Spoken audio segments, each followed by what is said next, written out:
ഇതിലൊരു ചെറിയൊരു ട്രിക്ക് ഞാൻ പറഞ്ഞുതരാം. ആ. ഇപ്പൊ നമ്മൾ പറയുമ്പോൾ ആരാധ്യം പറയും, ആരാധ്യം പറയും, പറയാതിനി വയ്യ, പറയാനും വയ്യ എന്ന് പറഞ്ഞു കഴിഞ്ഞാൽ ഒരു എഫക്റ്റും ഇല്ല അതിന്, അല്ലേ? ആ, അതെന്താണ്? ഒരു അനൗൺസ്മെന്റ് ആണ്, ആ. അല്ലേ? അനൗൺസ്മെന്റ് അല്ലല്ലോ പാട്ട്. അതെ. അപ്പൊ പാട്ട് വരുമ്പോഴത്തേക്കും നമുക്ക് അതിലെ മോഡുലേഷൻസ് എങ്ങനെ നമുക്ക് ആലോചിക്കാം. ആരാധ്യം പറയും, പിന്നെയും ആരാധ്യം പറയും, പറയാതിനി വയ്യ, പറയാനും വയ്യ.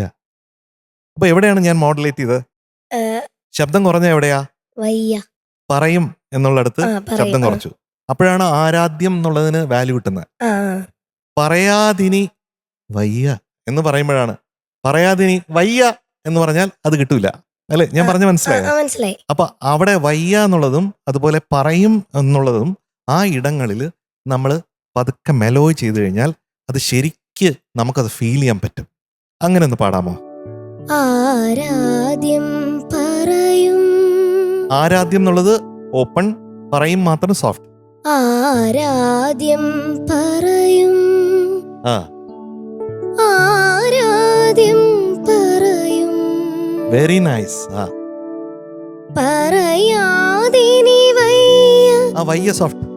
പറയാതിനി വയ്യ, ആ, പറയാനും വയ്യ, ആ വയ്യ വളരെ സോഫ്റ്റ് ആയാൽ ഏറ്റവും ബ്യൂട്ടിഫുൾ ആയിരിക്കും. പറയാനും വയ്യ. സബാഷ്. Thank you sir.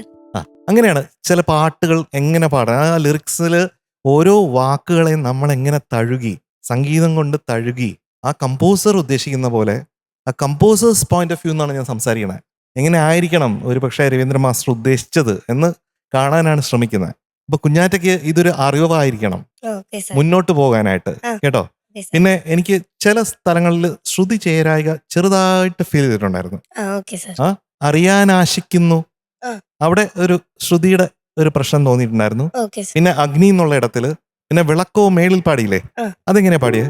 മയങ്ങിയ ജീവൻ പാടുകയാണെന്റെ വിളക്കേ. അത് കുറച്ച് സ്ട്രെയിൻ ആണോ അത്രയും റേഞ്ച് വരുമ്പോ? വിളക്കേ ഈസിയായിട്ട് പാടാമോ? അത്രേ ഉള്ളൂ. ആ കെ എന്നുള്ളത് സോഫ്റ്റ് ആയി കഴിഞ്ഞാൽ നമുക്ക് ആ സ്ട്രെയിൻ അറിയിക്കാതെ പതുക്കെ മൂടി വെക്കാം. അങ്ങനെ ഒരു പരിപാടി ഉണ്ട്, കേട്ടോ.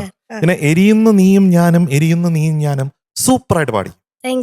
ആ, ഞാൻ എപ്പോഴും പറയുന്ന പോലെ കുഞ്ഞാറ്റ ഒരു പാട്ട് പാടുമ്പോൾ അതിൽ കുഞ്ഞാറ്റയുടെ സ്റ്റാമ്പ് ഉണ്ടായിരിക്കും. അത് ഈ പാട്ടിലുണ്ട്.